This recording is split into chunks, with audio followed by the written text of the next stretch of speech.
Coach, bowlers, they just want to improve. They always say, how can I get better or what can I improve? And there's some keys on how they can get better. And what is the first number one thing you got to do?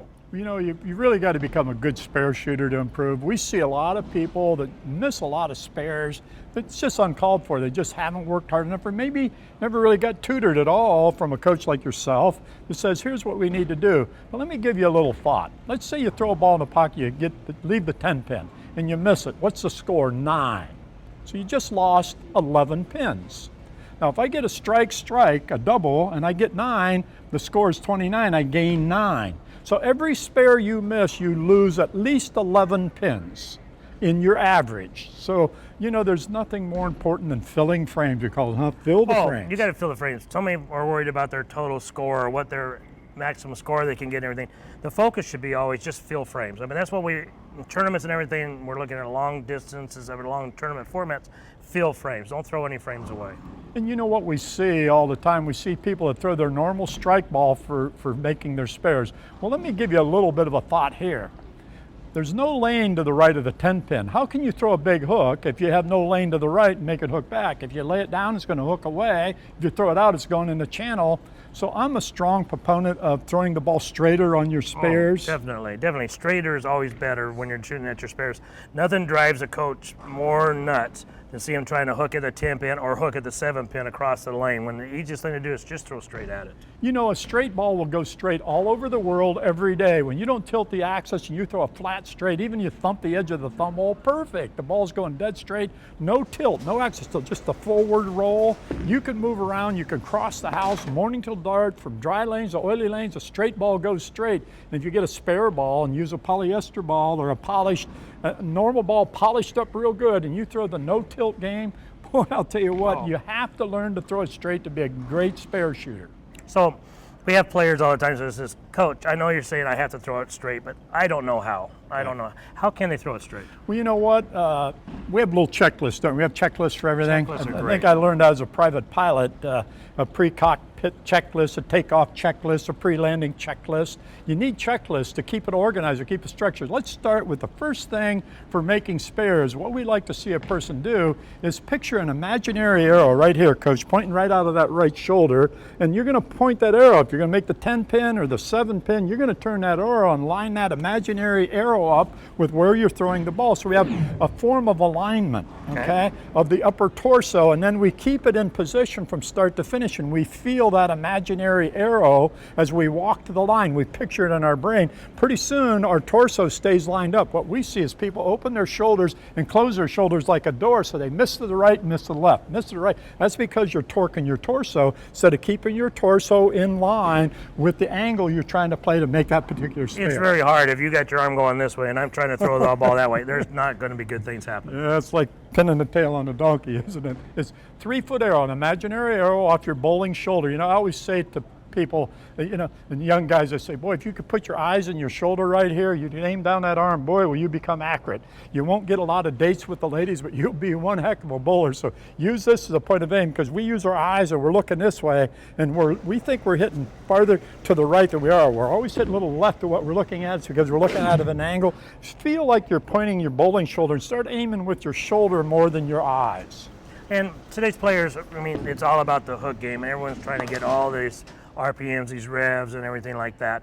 And again, he just says, well, I can't throw straight because I have too much hand to the bowling ball. What can they do there? Yeah, this next little list that we're going to talk about is vital to throwing it straight and becoming a good spare shooter. First thing we want to do is we don't put the fingers all the way in the holes. We've nicknamed it half fingers, huh, Coach? We don't literally mean half, but 1/4 of an inch out of the holes. What we want to do is we want to lose it off the fingers quicker. We don't want to hang the fingers in the ball. Let me tell you this, if you're bowling, let's say you shoot 220 the first game, and then they start hooking a little bit more, and you pull your fingers out 1/4 of an inch, you can stand in the same spot and get another 220 instead of having to move just by pulling the fingers out of the hole slightly. What a nice little thing to do. But on every spare, we want you to use what we've nicknamed half fingers. We don't literally mean that, but about 1/4 of an inch out of the finger holes so that they're not hanging on, especially them rubber grips, and we snap the fingers and we axis tilt it, we overroll it. And even if we're only pulling our fingers, you know, 1/4 of an inch or a little bit out, again, you want to make just open-handed. Just let it fall off those fingers. We don't need to give it the extra horsepower of those fingers.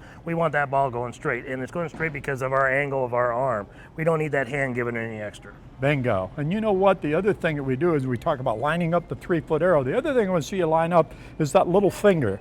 That little finger up to your elbow. What we see is we see people have their hand in this position and it's pointing over there and they're trying to throw the ball that direction. Line up that little finger of the elbow and the shoulder and line everything up and get everything nice and straight and in line before you ever start to move your feet. Right in your stance, just get that habit created. Little finger to the elbow, line it up toward the third arrow or toward the second, wherever you're trying to throw the ball. And we're not saying that you want to do that on all your shots. I mean, your strike ball is going to be fine. You're trying to hook the ball. We're trying to throw the ball straight on our spare, so we want to have it a little different in our stance. Bingo, bingo. You know, and then the other thing, once we line up that little finger, we have half fingers, we have the arrow on the shoulder, the half finger's the little finger, then what we want to do is just relax the wrist a little bit. This creates more fingers, this creates a quicker release or less rotation. This way, your hand's on top of the ball at release and your thumb is in front of your fingers. When we do this and we load that wrist up, now we got the fingers in front of the thumb. This is for maximum rotation. This is for minimum. On a spare, all we got to do is touch it with the ball. We have 22 inches to make a 1-pin spare. The ball is 9. You're allowed to hit it on either side and the pin is 4. If you keep the right angle and you keep this nice and straight and you get that straight release, wow, spare shooting, it's like shooting ducks in the rainbow. You won't miss. You'll hardly ever miss a spare if you start to get this process down. I'm starting to see a pattern here. It's that on strike balls, we do want to have some power on the bowling ball, but spare balls, we don't want power, we want direction. We want accuracy and direction. That's going to be a key of lining all these things up. Bingo. What's another thing I can do with my thumb? I mean, the thumb direction. You know, a good picture, I've had some success with almost every person I've ever worked with.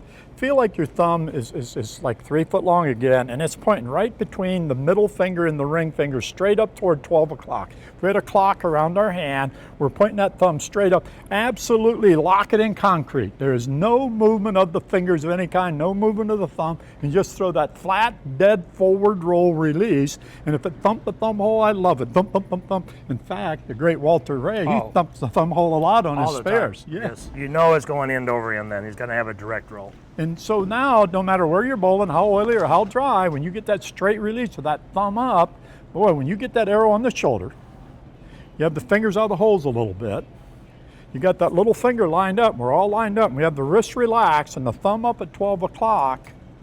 Then we throw the final little feel in there. Feel is important, and bowling is a game of feel. I mean, we can use all these different analogies and stuff, but it is a game of feel. And once we get into motion, that feel is going to take over. So having a good thought process, what kind of feel you want on that spare, because sometimes you're not really happy that you left that spare and you're a little angry and you're a little aggressive and you're trying to throw it harder, cause you to get more onto the bowling ball, and that's exactly what we don't want. You know, that you just said it, Coach. What we see with people is they try to get it out on the lane, they grab the ball harder, they close their shoulders up because they're grabbing on, trying to force the ball to go where they want it to. We want to do just the opposite. We've nicknamed it the hot potato release. If we took a potato and we covered it with foil and we baked it, and I threw it to you, Coach, what would you do? I don't want that. Oh, yeah, it's going to be hard to touch it. It's off my hand. Get it off your hand real quick at the bottom. We do not want to hang our fingers in the ball to where our wrist is going to snap up and we're going to rotate those fingers. We want to let it go. Just let it go. So when we do these things, as we walk to the line, we keep lined up. We already have the fingers halfway out of the holes or 1/4 of an inch. We already have it lined up real good. We already have the wrist in a real relaxed position. We're keeping that thumb real silent, real straight up, real silent. And then we just let it fly off of our hand. We can hit that target all day. We got 11 inches right and left of center to make those spares. Now, only thing misses if you over move the angle or you over manipulate your hand in your swing, then we're going to miss. But if we can keep that shoulders lined up, keep the thumb and the hand lined up and the swing lined up, spares are an important part of your game. Master it, work on it, keep working on it. Don't ever give up on becoming one of the best spare shooters in the world.